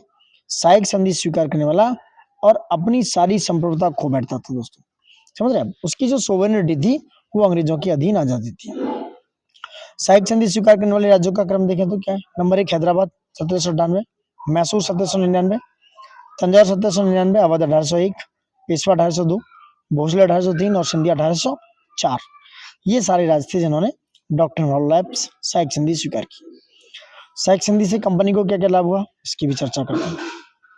सहायक संधि व्यवस्था अंग्रेजों के लिए लाभप्रद सिद्ध हुई। इससे कंपनी को निम्नलिखित लाभ हुए। ब्रिटिश अपने साम्राज्य के विस्तार के लिए भारतीय राज्यों को खर्च पर बड़ी सेना रख सकते थे। अंग्रेजों के विरुद्ध भारतीय राज्य एकजुट नहीं हो सकते थे। अब ब्रिटिश भारत पर पूर्ण नियंत्रण रख रहे थे, क्योंकि वे अब जिस सहयोगी भारतीय राज्य को चाहे समाप्त कर सकते थे। ब्रिटिश जो है भारत पर पूर्ण नियंत्रण रख रहे थे और जिस सहयोगी भारतीय राज्य को चाहे वो समाप्त कर सकते थे। फ्रांसीसी का प्रभाव भी कम हो गया, क्योंकि सहायक संधि स्वीकार करने वाला राज्यों में अन्य यूरोपियों की नियुक्ति संभव नहीं थी दोस्तों। कंपनी अब भारतीय शासकों के आपसी झगड़ों की मध्यस्थता करने लगी थी। कंपनी क्या करी थी? कंपनी अब दोस्तों भारतीय शासकों के आपसी झगड़ों में मध्यस्थता कर रही थी, वो मीडिएटर बन चुकी थी। ठीक है। इस संधि से भारत में ब्रिटिश साम्राज्य के विस्तार को बल मिला। क्या हुआ? ब्रिटिश साम्राज्य को बस्तर, उसके जो एक्सपेंशन पॉलिसी थी उसको फोर्स मिला, एक बल मिला और ये काम और भी ज्यादा तरीके से हुआ। अब सहायक संधि के प्रभाव देखिए अब क्या हो सकते हैं। भारतीय राज्य के शासक नाम मात्र के शासक रहे। ब्रिटिश साम्राज्य की विस्तारवादी नीतियों ने भारतीय शासकों के कोष पर अत्यधिक भार डाला, जिसे भारतीय शासक सहन कर पाने में अक्षम थे। सेना को संपूर्ण खर्च भी भारतीय शासकों के ऊपर डाल दिया गया, जिससे आर्थिक हालत बिगड़ने चले गई। सहायक संधि के फलस्वरूप भारतीय शासकों का सैन्य संगठन साहस कमजोर हो गया, फलतः भारतीय राज्य पतन की ओर बढ़े। लॉर्ड डलहौजी की व्यवगत नीति की चर्चा करेंगे। क्या है? लॉर्ड डलहौजी 1848 ईस्वी में गवर्नर जनरल बनकर भारत आया। कब? 1848 में। उसने शुरू से ही ब्रिटिश साम्राज्य की एक्सपेंशन पॉलिसी पर काम किया। साम्राज्य के विस्तार के लिए प्रत्यक्ष ब्रिटिश शासन की स्थापित करने का प्रयास किया। उसने घोषणा की कि भारत के सभी देशी राज्यों का खात्मा अब कुछ ही समय की बात है। ठीक है, इससे पहले कुछ और इम्पोर्टेंट चीजें जो रह गई उनकी बात करेंगे। क्या है? साइक संधि को क्रियान्वित किया गया किसके द्वारा? लॉर्ड वेलेस्ली के काल में। साइक संधि स्वीकार करने वाली प्रथम भारतीय देशी रियासत थी हैदराबाद के निजाम। साइक संधि स्वीकार करने वाला पहला मराठा शासक था पेशवा बाजीराव सेकंड। साइक संधि की शुरुआत सर्वप्रथम किसने की? फ्रांसीसी गवर्नर डुप्ले ने। British governor Lord Wellesley Bharat कब आया? वो आया 1798 ईस्वी में। अवध के नवाब के साथ साइक संधि कब की गई? 1801 में। इंदौर के होलकर ने साइक संधि स्वीकार नहीं की थी, ये पॉइंट नोटेड है, याद रखना। तो किसने? इंदौर के होलकर ने साइक संधि स्वीकार नहीं की थी। चलो अब और इम्पोर्टेंट देखते हैं। ये सब काम हो चुका था। उसने अपने युद्ध कौशल और रणनीतिक नीतियों के दम पर भारत में ब्रिटिश साम्राज्य का विस्तार किया और लॉर्ड डलहौजी ने साम्राज्य विस्तार के क्रम में जिस नीति का सहारा लिया उसे अधिग्रहण की नीति यानी राज्य विलय की सिद्धांत अथवा व्यक्तिगत का सिद्धांत भी कहा जाता है। लॉर्ड डलहौजी की महत्वपूर्ण कार्य, इंपोर्टेंट कार्य देखिए क्या है। महत्वपूर्ण कार्यों की चर्चा करेंगे, क्या हो सकते हैं। कार्यकाल है उसका 1848 से 56। भारत में रेलवे लाइन का विकास हुआ उसके काल में। लोक निर्माण विभाग की स्थापना हुई। बम्बई से थाने 1853 ईस्वी में पहली ट्रेन चली। अवध का विलय 1856 में। आउटरम की रिपोर्ट यानी कि कुशासन का आरोप लगाकर उसके आधार पर अवध का विलय कर लिया गया। राज्य विलय का सिद्धांत की बात करेंगे, डॉक्ट्रिन ऑफ लैप्स। क्या है? Doctrine of lapse. Lord Dalhousie की राज्य विलय की नीति के अनुसार अगर किसी सुरक्षा प्राप्त राज्य का शासक बना एक स्वाभाविक उत्तराधिकारी की मर जाए तो उसका राज्य उसके दत्तक उत्तराधिकारी ने गोद लिया गया बेटा उसको नहीं सौंपा जाएगा। इसके बजाय अगर उत्तराधिकारी गोद लेने के काम को पहले से अंग्रेज अधिकारियों को सहमति प्राप्त न होगी तो वह राज्य ब्रिटिश राज्य का हिस्सा मान लिया जाएगा। ये सारी कहानियां होती थी। डलहौजी ने भारतीय राज्यों को 3 भागों में बांटा। प्रथम वर्ग था, इसमें वे देशी रियासतें थी जो कभी भी ब्रिटिश के अधीन नहीं रही थी और ना ही वे कर अदा करती थी। ऐसी रियासतों को दोस्तों क्या किया गया? ऐसी रियासतों के उत्तराधिकारी गोद लेने में कोई हस्तक्षेप नहीं करते थे। द्वितीय वर्ग, इसमें वे रियासतें थी जो कभी मुगल साम्राज्य और पेशवा के अधीन हुआ करती थी परंतु अब वे अंग्रेजों की अधीनस्थ थी। इस श्रेणी के राज्यों के शासकों को गोद लेने की छूट प्राप्त हो चुकी थी, लेकिन गोद लेने से पहले ब्रिटिश सरकार की सहमति आवश्यक होती थी। दोस्तों तृतीय वर्ग की बात करेंगे। इसमें वे राज्य थे जो ब्रिटिश सरकार के द्वारा बनाए गए थे, जिसे राज्यों को गोद लेने की छूट नहीं थी। ऐसे राज्य उत्तराधिकार विहीन होने के बाद ब्रिटिश राज्य का हिस्सा मान लिए जाते थे। नेक्स्ट बात करेंगे व्यक्तिगत नीति का। दोस्तों उसके व्यक्तिगत नीति द्वारा ब्रिटिश साम्राज्य का हिस्सा बने राज्य। लॉर्ड डलहौजी ने अपनी हड़प नीति के आधार पर निम्नलिखित राज्यों को ब्रिटिश राज्य में हिस्सा बनाया। पहला था सरदारा 1848 में, जयपुर संबलपुर 1849, बघाट 50, उदयपुर 52, झांसी 53, नागपुर 54 की बात हो रही है। युद्ध नीति के आधार पर साम्राज्य का विस्तार यानी कि लॉर्ड डलहौजी 1849 ईस्वी में पंजाब को जीतकर ब्रिटिश साम्राज्य का हिस्सा बना लिया। 1850 में सिक्किम, 52 ईस्वी में दक्षिण बर्मा तथा 1853 ईस्वी में निजाम के बरार क्षेत्र को ब्रिटिश साम्राज्य का हिस्सा बना लिया गया। कुशासन के आधार पर अवध का विलय हुआ। अवध का क्षेत्र हमेशा से व्यापक आर्थिक और सामाजिक महत्व का रहा था, परंतु उसका व्यक्तिगत सिद्धांत दोस्तों उसके आधार पर इसका विलय संभव नहीं था। अतः उसके संबंध में एक विशेष प्रणाली प्रतिपादित की गई जिसे कुशासन का अवधारणा कहा गया है। 1856 ईस्वी में आउटरम की रिपोर्ट कुशासन का आरोप के आधार पर अवध का विलय किया गया।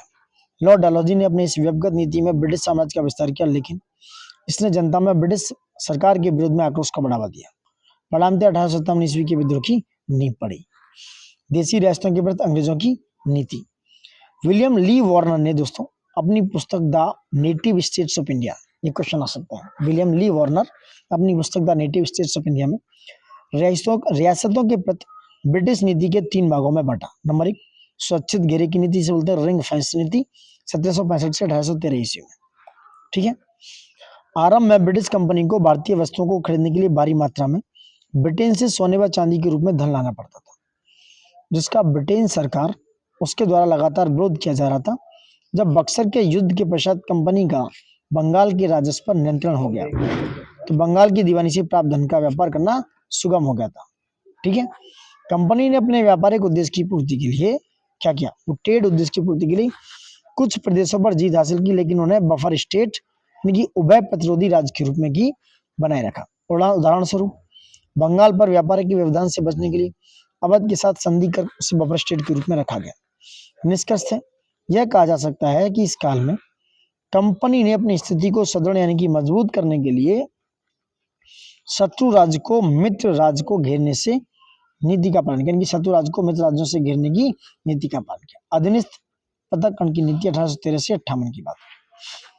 इस काल में ब्रिटिश का भारत के संदर्भ में उद्देश्य बदल गया था। यह वह काल था जब ब्रिटेन में औद्योगिक पूंजीवाद का विकास हो रहा था। फिर मैनचेस्टर के पूंजीवादियों ने जो पूंजीपतियों उन्होंने ब्रिटिश सरकार पर दबाव डाला। क्या किया? ब्रिटिश सरकार पर दबाव डाला कि भारतीय बाजार में ब्रिटिश वस्तुओं का प्रवेश हो सके। इसके लिए भारत में ब्रिटिश सरकार द्वारा मुक्त व्यापार की नीति का पालन किया गया, जिसका उद्देश्य को पूर्ण करने के लिए साम्राज्यवादी प्रसार अर्थात अधिक से अधिक भारतीय क्षेत्रों को प्रत्यक्ष नियंत्रण में लेने की नीति अपनाई। साम्राज्यवादी प्रसार की नीति के तहत की नीति के तहत साइक संधि और व्यवगत सिद्धांत का पालन किया गया, जिससे अधिकांश देशी रियासतों सहित भारतीय राज्यों पर अधिकार कर वहां का दीवानी हासिल की गई और उसी राज्य के राजस्व से एक ब्रिटिश भारतीय सेना रखी गई। आधुनिक संघ की नीति 1858 से 1935। इस चरण में ब्रिटिश नीति एक से अधिक उद्देश्यों को पूर्ण करना चाहती थी। प्रथम चरण था भारत को ब्रिटिश निवेश के लिए सक्षम बनाना। ठीक है, वस्तुतः औद्योगिक क्रांति के परिणामस्वरूप ब्रिटेन में पूंजी का अत्यधिक संचय हो चुका था, अतः पूंजी का निवेश करने के लिए उपनिवेशों को चुना गया। दोस्तों, यही वजह है कि इस काल में भारत में बड़ी मात्रा में ब्रिटिश पूंजी आई और वह पूंजी रेलवे, चाय एवं कॉफी यानी बागान, खनन उद्योग, झांझरानी उद्योग सभी क्षेत्रों में लगाई। और ब्रिटिश शासन का दूसरा उद्देश्य था कि 1857 ईस्वी का महाविद्रोह उस जैसी घटना दोबारा घटित नहीं होनी चाहिए, ना ही हो। वहीं तीसरा उद्देश्य था कि भारतीय उपनिवेश का ब्रिटेन के अन्य औद्योगिक प्रतिद्वंदियों से बचाए रखना। अब 1857 ईस्वी के विद्रोह ने दोस्तों क्या किया? इस विद्रोह ने अंग्रेजी सरकार को अपनी कठोर प्रशासनिक व्यवस्था को सुधारने के लिए प्रेरित किया, जिससे अब स्थानीय शासकों से सहयोग प्राप्त करने के लिए उन्हें प्रशासन में पद दी जाने लगी।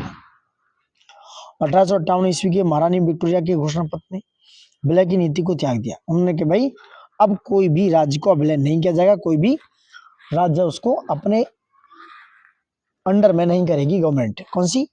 जो ब्रिटेन की गवर्नमेंट या ब्रिटेन की जो कंपनी है। अब अंग्रेजों को राज्यों के प्रति दमनात्मक नीतियां अपनाने से रोका गया।